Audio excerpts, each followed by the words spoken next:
कांवड़ यात्रा के दौरान हरिद्वार में एक दंपति अपनी अनोखी आस्था और समर्पण के मिसाल पेश कर रहा है।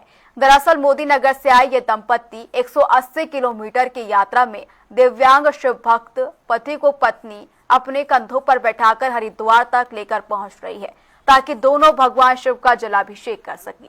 रास्ते भर श्रद्धालु और राहगीर इस दंपति का हौसला बढ़ा रहे हैं। ये भावुक दृश्य प्रेम, विश्वास और जीवन साथी के प्रति एक अटूट समर्पण को दर्शाता है। कांवड़ यात्रा में आकर्षण का केंद्र ये बना हुआ है। देखिए खास रिपोर्ट। हरिद्वार में प्रेम और आस्था का एक ऐसा बंधन हम आपको दिखाने जा रहे हैं। एक ऐसे परिवार यहाँ हरिद्वार पहुंचा है। गाजियाबाद से चलकर 180 किलोमीटर की यात्रा ये कर चुके हैं, जिसमें एक पत्नी अपने पति को अपने कंधे पर उठाकर यहाँ पर लेकर आई है। आइए बात कर लेते हैं इस परिवार से। कहाँ से आए हैं आप? बखरवा, मोदी नगर, गाजियाबाद। आप कंधे पर अपनी पत्नी आपकी कंधे पर बिठाकर आपको लेकर आई है। कितनी बड़ी चुनौती होती है और कितने संघर्ष का सामना इसमें करना पड़ता है?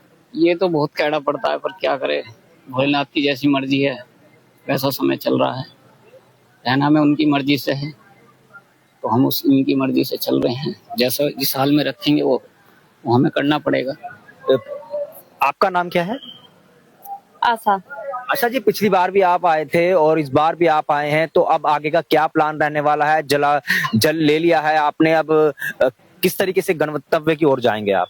ऐसे ही जाएंगे? जी, मैं जैसे पिछली साल आई थी हरिद्वार और अब कभी इसी तरह यात्रा अपनी करती हूँ। जैसे मेरी पिछली साल यात्रा अच्छे से हुई, मैं चाहती हूँ कि अब कभी भोलेनाथ मेरी यात्रा अच्छे से ही कराएं।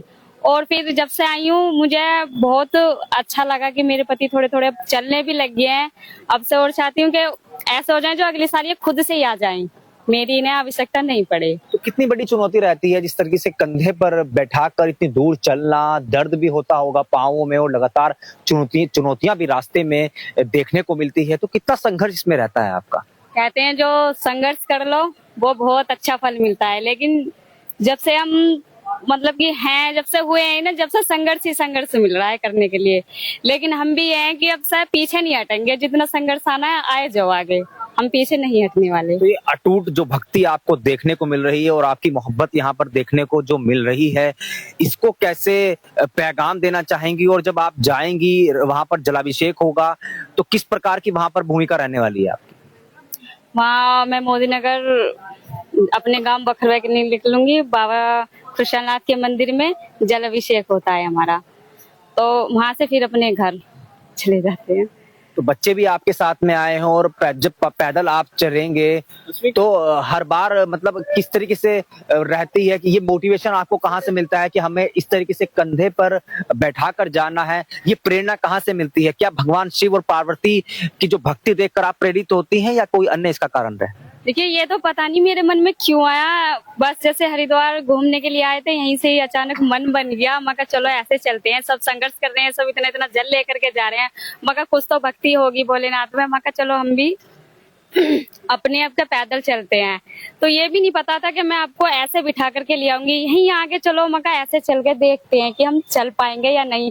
लेकिन इतनी हिम्मत मिली हमें, बहुत ही ज्यादा हिम्मत मिली, और उससे ज्यादा हिम्मत हमारे बच्चों ने हमें बहुत ही हिम्मत दी है।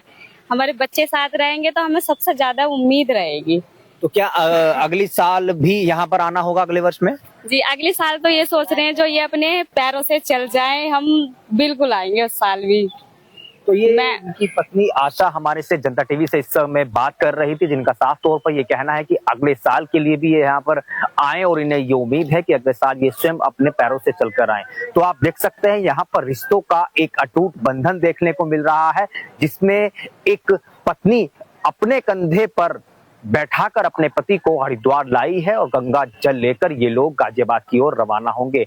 वहीं आधुनिक युग जो इस समय हिंदुस्तान कहीं या पूरे विश्व में चल रहा है, उसकी तर्ज पर अगर देखा जाए तो ये रिश्ता काफी हद तक पवित्र यहाँ पर नजर आता है।